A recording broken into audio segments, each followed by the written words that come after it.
এতিয়া আমি আলোচনা কৰিম যে 55ৰ পৰা 70ৰ ভিতৰত থকা নতুন পদ্ধতি মতে প্ৰাৰ্থীসমূহৰ আশা আৰু সম্ভাৱনা কিমান। গতিকে আমি প্ৰথমতে এলপি খিনিকে আমি আলোচনা কৰিম 5550টা পদৰ ক্ষেত্ৰত। সুবিধাৰ কাৰণে আমি কেইবাটাও জোন হিচাপত আৰু কেটেগৰী ৱাইজ ভাগ কৰি কথাখিনি ক'ম আৰু আপোনালোকে আপোনালোকৰ মতামত নিশ্চয় জনাব। প্ৰথমতে আমি 55ৰ পৰা 57ৰ ভিতৰত থকা যিসকল প্ৰাৰ্থী, গতিকে 55ৰ পৰা 57ৰ ভিতৰত থকা প্ৰাৰ্থীসকল আপোনালোকে দেখিছে যে ভেৰিফিকেশ্যনত তেনেধৰণৰ প্ৰাৰ্থী খুব কম মতা হৈছে।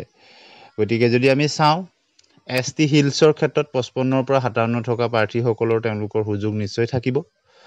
PWD হওক বা টি টাইপছৰ ক্ষেত্ৰতো 55ৰ পৰা 57ৰ ভিতৰত থকা প্ৰাৰ্থীসকল LPৰ ক্ষেত্ৰত বিভিন্ন জিলাত তেওঁলোকৰ সুযোগ বা সম্ভাৱনা আছে বুলি আমি ক'ব পাৰোঁ।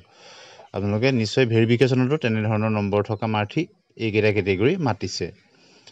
গতিকে PWD, ST হিলছ আৰু আপোনাৰ টি টাইপছৰ ক্ষেত্ৰত 55ৰ পৰা 57ৰ ভিতৰত থকা প্ৰাৰ্থীৰ সুযোগ আছে। আৰু তাৰপিছতে যদি আমি চাওঁ 57ৰ পৰা 59ৰ ভিতৰত কোনসকল প্ৰাৰ্থীৰ সুযোগ আছে। 57ৰ পৰা 59ৰ ভিতৰত যদি আপোনালোকে চায় ST প্লেইনছ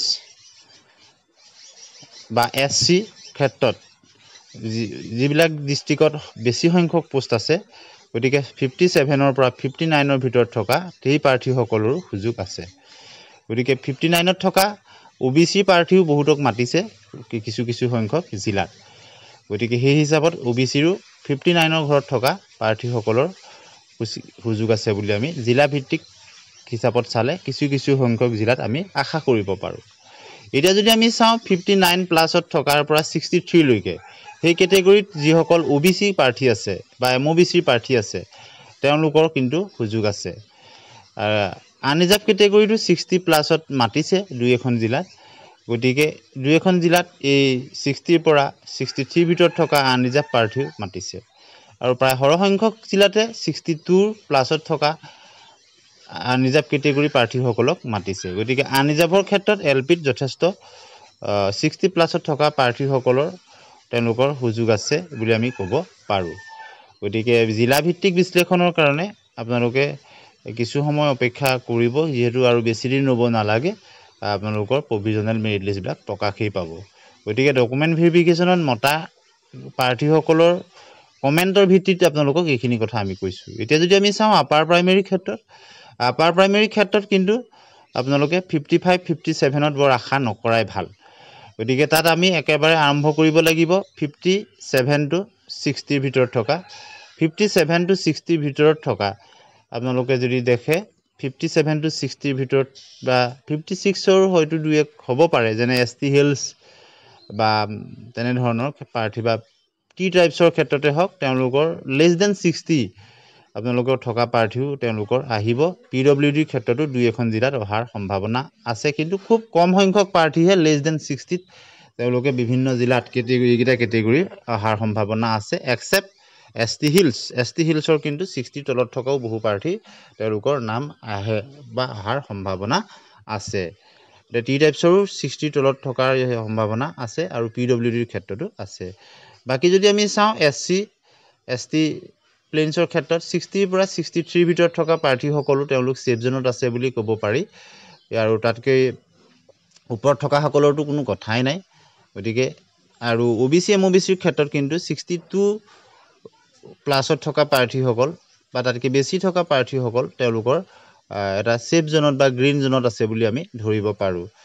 আৰু প্ৰায় সংখ্যক জিলাতে আপোনালোকে যদি চায় আনৰিজাৰ্ভৰ ক্ষেত্ৰত কিন্তু 65 এটা বেঞ্চমাৰ্ক হ'ব পাৰে আপোনাৰ গ্ৰীণ জোনৰ কাৰণে, অৰ্থাৎ ছেফ জোনত আছে বুলি তেওঁলোকে ভাবিব পাৰে প্ৰায় সংখ্যক জিলাতে 65 আনৰিজাৰ্ভ কেটেগৰীৰ কাৰণে। আপোনালোকৰ এছিষ্টেণ্ট টিচাৰৰ ক্ষেত্ৰত কৈছোঁ। ঠিক একেদৰে আছামিজ মিডিয়ামৰ আপোনালোকে যদি ছায়েন্স টিচাৰৰ ক্ষেত্ৰত চায় পোষ্টৰ সংখ্যা একেবাৰে কম। গতিকে তাত আমি ওপৰ যদি আনৰিজাৰ্ভৰ ক্ষেত্ৰত চাওঁ 67, 66 এনেকুৱা ধৰণৰ হ'ব পাৰে, আৰু OBC MOBCৰ ক্ষেত্ৰত 65, 64 এটা ছেফ জোন হ'ব পাৰে। ঠিক একেদৰে SC ST প্লেইনছৰ ক্ষেত্ৰত 60 প্লাছ 60 তেনেকুৱা ধৰণৰ হ'ব পাৰে, আৰু অন্যান্য ধৰণৰ কেটেগৰী SC ST প্লেইনছৰো পইণ্টত কিছু ইফাল সিফাল হ'ব পাৰে, 1 নম্বৰ 2 নম্বৰ ইফাল সিফাল হ'ব পাৰে OBC MOBCতকৈ। আৰু ST হিলছ আৰু PWD আৰু টি টাইপছৰ ক্ষেত্ৰত কমিব, আটাইতকৈ কম হ'ব ST হিলছৰ ক্ষেত্ৰতে, আপোনালোকে নিশ্চয় জানে। ঠিক একেদৰে হিন্দী টিচাৰৰ ক্ষেত্ৰতো cut off assistant teacher upper প্ৰাইমেৰীৰ সৈতে প্ৰায় একে থকাৰেই সম্ভাৱনা আছে। কিছু কিছু জিলাত হিন্দী টিচাৰৰ ক্ষেত্ৰত কমিব। আনৰিজাৰ্ভৰ ক্ষেত্ৰত 65, 64 এটা ছেফ জ'ন বুলি আমি ধৰিব পাৰোঁ হিন্দী টিচাৰৰ ক্ষেত্ৰত।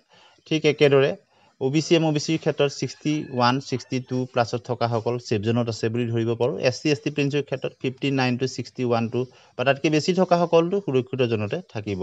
ঠিক একেদৰে ST প্লেইনছৰ ক্ষেত্ৰতো কিছু পইণ্টৰ ইফাল সিফাল হ'ব। ঠিক একেদৰে OBC MOBCৰ ক্ষেত্ৰত আপোনালোকে আনৰিজাৰ্ভতকৈ 2 নম্বৰ বা তাতকৈ কিছু কম বেছি তেওঁলোকৰ মাৰ্কছখিনি অহা আপোনালোকে দেখা পাব। আৰু ST hills ST plains ST হিলছৰ ক্ষেত্ৰত নম্বৰটো কম হয় আৰু PWDৰ ক্ষেত্ৰতো দেখা যায় যে কম হয়। আৰু এইবাৰ টি টাইপছৰ ক্ষেত্ৰতো কাট অফ কমিব। গতিকে এইকেইটা কেটেগৰীত কম নম্বৰ থকা সকলো তেওঁলোকে এটা ছেফ জ'নত আছে বুলি ধৰিব পাৰে। গতিকে আপোনালোকে আৰু কিছুদিন অপেক্ষা কৰক, হয়তো জুলাই শেষৰ ফাললৈ অথবা আগষ্টৰ প্ৰথমতেই প্ৰভিজনেল মেৰিট লিষ্টসমূহ প্ৰকাশ পোৱাৰ পূৰ্ণ সম্ভাৱনা আছে। গতিকে আপোনালোকে আপোনালোকৰ মতামত কমেণ্ট ছেকশ্যনত জনাব আৰু কোন কেটেগৰী কোন মিডিয়ামৰ কিমানলৈকে মাৰ্কছখিনি মাতিছে আপোনালোক ভেৰিফাই কৰি আহিছে আপোনালোকে জনাব। পৰৱৰ্তী সময়ত আমি আৰু তথ্যভিত্তিক কিছু বিশ্লেষণ আগবঢ়াম। এইখিনি বিশ্লেষণ আমি পূৰ্বৰ আপোনালোকৰ কমেণ্টসমূহৰ ভিত্তিত আৰু বিভিন্ন মেধাতাৰী প্ৰাৰ্থীৰ লগত হোৱা আমাৰ বিভিন্ন পোলৰ জৰিয়তে এইখিনি কথা আপোনালোকক আগবঢ়ালোঁ।